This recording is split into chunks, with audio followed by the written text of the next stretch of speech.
Having witnessed my husband's infidelity, I only silently bid farewell. There are 14 days left. In 14 days, everything will start anew. Honey, open it and take a look. Bernard looked at me with excitement. It was our wedding anniversary, but he came home late. I avoided looking at the red marks and scratches on his chest and took the velvet box with the words Jane on it.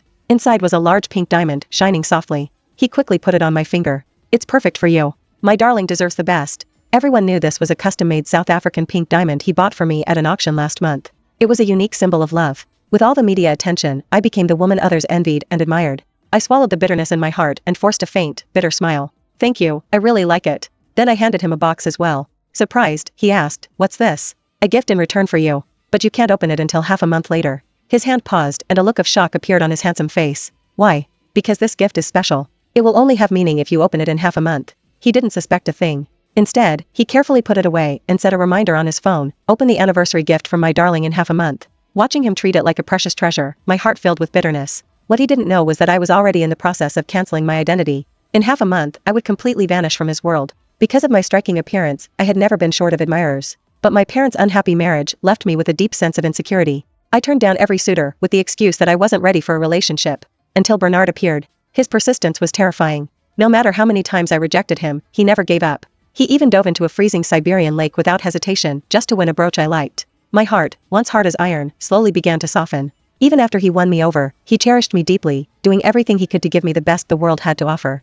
Even when I was afraid of marriage, he proposed 99 times before I finally said yes. The day I put on the engagement ring, I told him through tears, I will do my best to repay your love, but remember this, if you ever betray me, I will leave without hesitation. Once, everything was so perfect. Until 3 months ago, when he hired a new assistant, Kate. His assistants had always been male. Even when others suggested that female assistants were more detail-oriented, he would always respond sternly, having a female assistant could lead to misunderstandings. I want to give my wife 100% peace of mind. Everyone praised him for being a devoted and loving husband, but Kate was the exception. Little by little, Bernard began mentioning her more often. Though he rarely complimented his employees, his lips would always curve into a slight smile whenever he spoke of Kate. She's a good young woman, ambitious and full of potential. From his words, I learned more and more about Kate. She had come to the city on her own through hard work, from a poor family, with a younger brother. If it weren't for her relentless determination to study, she would have already been sent by her father to work in a factory. At first, I didn't realize there was any problem, until the day she came to deliver a document to Bernard.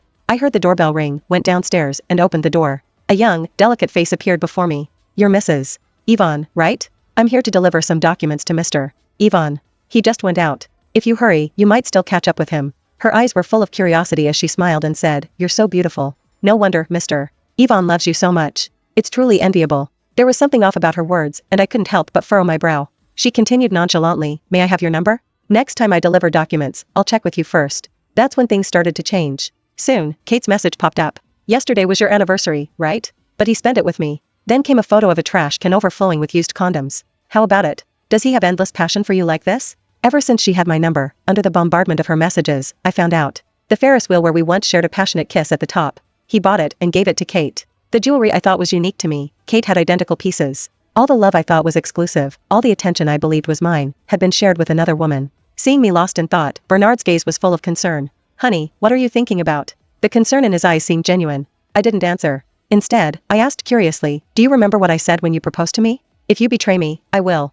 Before I could finish, he quickly interrupted, Why bring this up suddenly? Even if every man in the world cheats, I wouldn't. I couldn't help but let out a bitter laugh. Suddenly, Bernard's phone rang with its unique ringtone. A faint, sweet voice could be heard on the other end. His face immediately turned anxious. There's an urgent matter at the company. I'll be back later to keep you company. Watching him rush off, my heart sank. I followed him and got into a taxi, saying, Follow the car ahead, the one with the Lamborghini Urus. The taxi stopped at the hidden entrance of a luxurious hotel. People in the circle were aware, it was a secret place in Argania where the wealthy kept their mistresses. As the Lamborghini Urus door opened, a girl dressed in a revealing nurse's outfit rushed over eagerly. Darling, you're finally here. I've been waiting for you for so long. The two of them kissed passionately, as if they were drywood meeting fire. With a look of desire on his face, Bernard teased, Baby, I'm not feeling well today. Kate responded with a red face. Then let this nurse take a look today, to see what's wrong with you. The man gasped for air instantly, and let her get into the car by hooking her tie. After a while, the car body shook violently. I watched all this in a self-torturing manner not far away, and my heart was broken. Bernard has always been restrained in that aspect and insisted on keeping our first time until the wedding night. Now I understand that he was not restrained, but just left his passion to others. When the driver handed me the tissue, I realized that I was already in tears. Miss, men are all like this. I've seen this kind of thing a lot. Try to let it go. Unfortunately, there was no letting go, only farewell. 14 days left. In 14 days, everything would reset.